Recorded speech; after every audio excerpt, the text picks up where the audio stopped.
ब्राह्मणों को अग्नि की पूजा करनी चाहिए, दूसरे लोगों को ब्राह्मण की पूजा करनी चाहिए, पत्नी को पति की पूजा करनी चाहिए, तथा दोपहर के भोजन के लिए जो अतिथि है उन सभी को पूजा करनी चाहिए।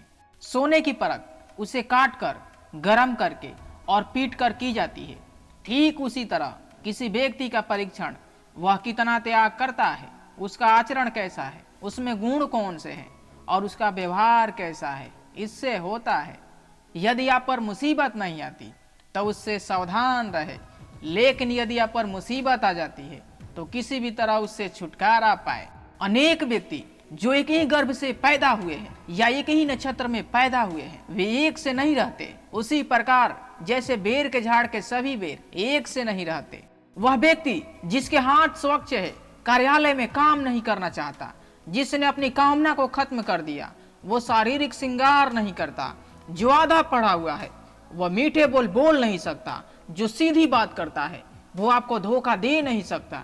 मुढ़ लोग बुद्धिमानों से ईर्ष्या करते हैं। गलत मार्ग पर चलने वाली औरत पवित्र स्त्री से ईर्ष्या करती है। बदसूरत औरत खूबसूरत औरत से ईर्ष्या करती है। खाली बैठने से अभ्यास का नाश होता है। दूसरों को देखभाल करने के लिए देने से पैसा नष्ट होता है। गलत ढंग से बुआई करने वाला किसान अपने बीजों को नाश करता है। यदि सेनापति नहीं है तो सेना का नाश होता है।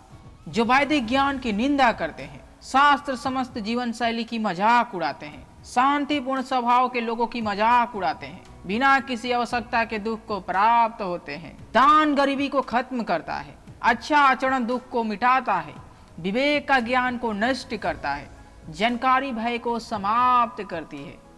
वासना के समान कोई दुष्कर नहीं, मोह के समान कोई शत्रु नहीं, क्रोध के समान कोई अग्नि नहीं, स्वरूप ज्ञान के समान कोई बोध नहीं।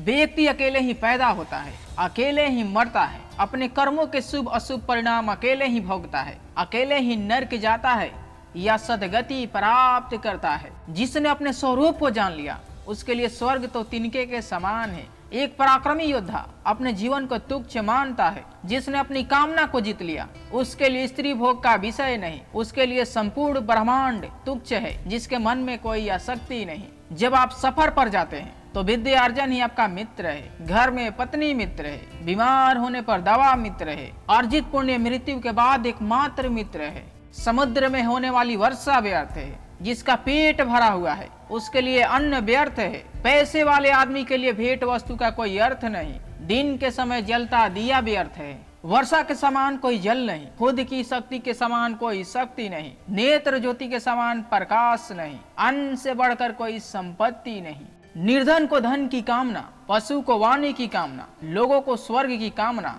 देव लोगों को मुक्ति की कामना। सत्य की शक्ति ही इस दुनिया को धारण करती है। सत्य की शक्ति से ही सूर्य प्रकाशमान है, हवाएं चलती है। सही में सब कुछ सत्य पर आश्रित है। लक्ष्मी जो संपत्ति की देवता है वो चंचला है, हमारी श्वास भी चंचला है। हम कितना समय जिएंगे इसका कोई ठिकाना नहीं, हम कहाँ रहेंगे यह भी पक्का नहीं। कोई बात यहाँ पर पक्की है तो यह है कि हमारा अर्जित पुण्य कितना है। आदमियों में नाई सबसे धूर्ते है, कौवा पंछियों में धूर्ते है, लोमड़ी प्राणियों में धूर्ते है, औरतों में लंपट औरत सबसे धूर्ते है। ये सब आपके पिता हैं, जिसने आपको जन्म दिया, जिसने आपका योगोपवीत संस्कार किया, जिसने आपको पढ़ाया, जिसने आपको भोजन दिया, जिसने आपको भयपूर्ण परिस्थितियों में बचाया। इन सभी को अपनी माता समझे। राजा की पत्नी, गुरु की माता, मित्र की पत्नी, पत्नी की माँ, आपकी माँ अर्जित विद्याभ्यास से सुरक्षित रहती है। घर की इज्जत अच्छे व्यवहार से सुरक्षित रहती है। अच्छे गुणों से इज्जतदार आदमी को मान मिलता है।